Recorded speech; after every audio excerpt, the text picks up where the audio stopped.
Ombudsman Boying Remulla sinuspinde ng 6 months si Osaa Chief Plaska. Ito po ang panibagong dagok ang tumama sa Senado matapos kumpirmahing pinatawan ng 6 na buwang preventive suspension si Senate Sergeant at Arms Mau Plaska kaugnay ng kontrobersyal na kaguluhan at napaulat na putukan sa Senado noong Miyerkules, Mayo 13. Batay sa ulat, May 13 pala, Miyerkules. Batay sa ulat, ipinataw umano ng Office of the Ombudsman ang preventive suspension laban kay Plaska habang iniimbestigahan ang pangyari na ganap sa Senate premises sa gitna ng tensyon kaugnay ng usapin kay Senator Ronald Bato de la Rosa. Sa ngayon, wala pang detalyadong pahayag mula kay Plaska hinggil sa ipinataw na preventive suspension habang nagpapatuloy ang investigasyon. Alam po ninyo, narinig ko kanina si Boying, bakit po niya sususpendihin? Kasi ang sabi niya, siya po ay Senate Sergeant at Arms, di ba? Paano nangyari? Dalawa yung sinasabi niya eh. Dapat ikaw yung nangangalaga ng katahimikan sa Senado. Paano raw nangyari, ayon kay Boying, na siya pa yung una nagpaputok? Ikalawang punto ni Boying, at ang pinuputokan niya ay yung NBI, gobyerno. May termino si Boying na ginamit eh. Hindi lang simpleng gobyerno. Talagang bakit mo pinutukan yung law enforcement, di ba? Law enforcer, yan. Ikaw pa yung una nagpaputok, dapat ikaw ang nangangalaga sa kapayapaan. Kaya sa ganun, 6 months preventive suspension para mas maliwanag yung investigasyon, maimbestigahan. Alam mo, Boying, sana yung punto rin, no? Okay naman sa amin na masuspende para nga hindi niya, kung kayo po ay mag-iimbestiga, para nga hindi naman niya ma-impluwensya, no, yung mga tao ron sa mga pagtatago ng mga yung paglilinis ng mga ebidensya, kung ano man yung ebidensya. Pero tama rin po ang ating Senate President, no? Tama rin naman po si Senate President Cayetano sa aking palagay. Etong NBI director na si Matibag, 'di ba? Kasi ayon kay Cayetano, susupindihin mo rin si Matibag. 'Di ba? He is a more suspect than General Mau Plaska dito, no? Okay. I believe the NBI director is lying to the president, sabi ni Cayetano. The problem, the director seems to be lying to someone.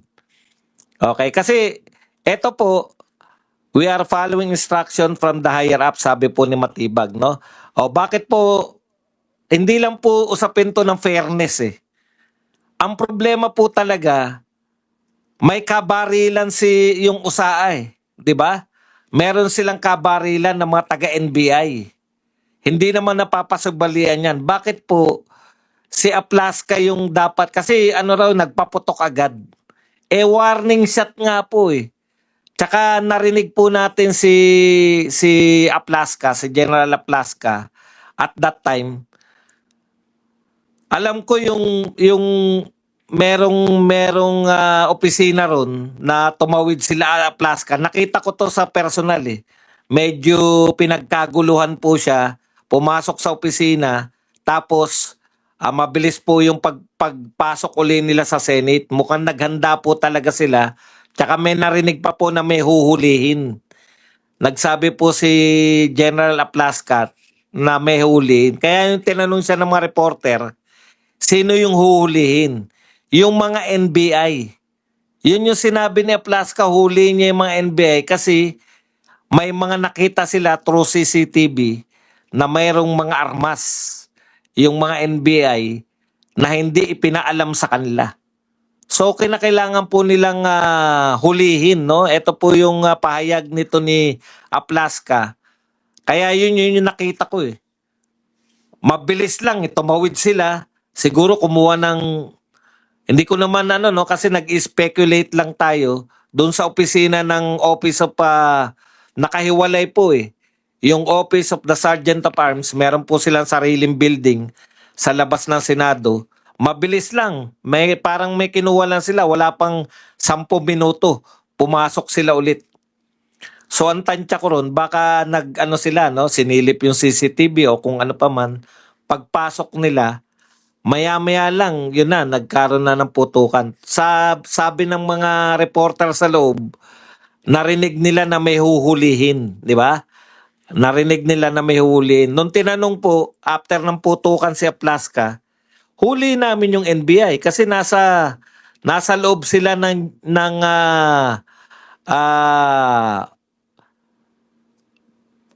anong tawag doon? Nasa loob po sila ng Senado. May tawag para perimeter. Kung ano man yung right word doon, no? Basta nasa loob po sila ng Senado. Itong mga armadong NBI na hindi po nagpapaalam. Ayon pa kay Plaska, sanay na po sila na may NBI doon pero nagpapaalam po yung mga NBI. Ngayon lang po hindi nagpaalam. So premises yon. Maraming salamat. Sa premises na po sila ng Senado eh. Kaya talagang ano nila para maiwasan po yung kaguluhan. Kasi meron po silang mga armas eh. Armado po tong mga NBI na to. Okay, nung sinita po ni Aplaska, yun na nga. Alam nga namang hindi sila magpaputok. Yun talaga to prevent, no? Maganda rin po eh. Kung pakikinggan nyo po yung katwiran ni Aplaska, maniniwala rin kayo. Kasi ang iniisip nila, pag hindi sila tuloy-tuloy na nagpaputok, dalawa lang po yung, ang sabi niya, baka isipin ng mga pinapuputokan nilang NBI, wala nang balayan o kaya hindi papalag. So kung hindi papalag, magagawa ng NBI yung mission nila. Ngayon po ako, siyempre iba yung sinasabi ng NBI, no? Sinasabi nila, kayo na po bahalang ano, no? In fairness po sa NBI. Ito po ang katwiran ng NBI. In fairness po sa NBI, ang sabi nila, kaya sila naroon sa GSIS.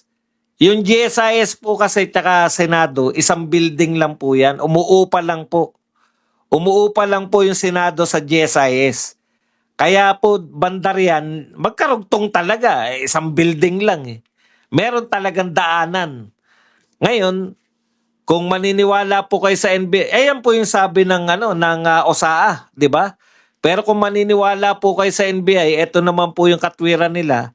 Kasi sinasabi nila wala sila dun eh. Nasa GSIS sila. Wala sila sa Senate, nasa GSIS sila. Nagkataon po, hindi po dingding lang ang pagitan. Talagang isang building lang po ang GSIS at saka Senate. Alam na alam ko po yan kasi nangungutang kami sa GSIS eh.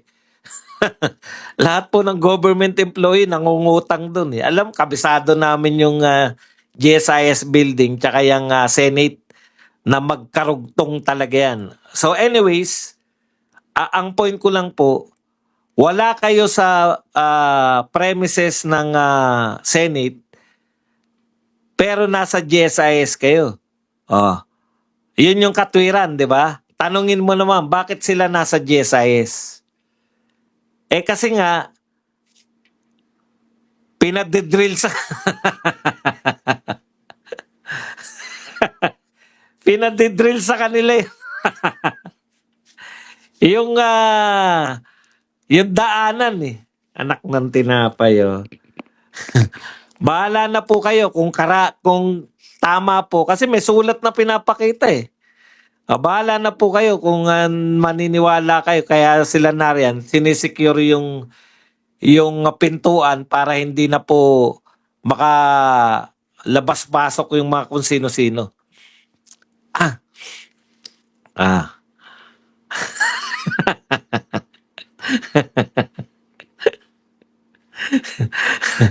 Basta naroon sila at wala sila sa Senate. 'Di ba?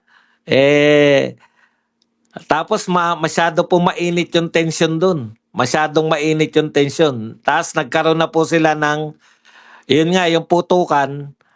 Wala pa pong paliwanag yung ano, yung, kasi sabi ni Aplaka, eto pong mga taga-media natin ang hindi mo maintindihan eh. Naroon na sila sa loob. Kaya nagagalit si Senate President eh. Nasa loob na kayo yung humihiyaw no nagpuputukan eh. Pero mas naniniwala pa kayo sa mga nang-iintriga na tagalabas na sinadya. Puta, pwede nyo ba sadyain yun anytime? Alam nyo yung bala, wala pong ano yan. Wala pong direksyon yan. Pag nagkaputukan po, hindi nyo po matitiyak na may bala-bala, mga ganon, no? Wala po yan. Kaya nagtataka po ako sa mga inaasal nitong mga media natin. Naroon na kayo sa loob, yung mga Senate media. Nasa loob na kayo. Naniniwala pa kayo sa labas na walang NBI doon. Pucha, magtaka naman kayo. Di ba? Kayo na nga nakakita ng mga NBI. Nagkaputukan na nga eh. Nakita rin po yan na ang sinasabi nila na yung reporter daw po, sino po yung sinusundan ng reporter ng GSI, ng ABS-CBN? Tama po yun, nung nakunan nyo nasa GSIS, pero ano po gagawin dun? Bakit po sila pinutukan kung talagang nag-stay lang sila sa GSIS side?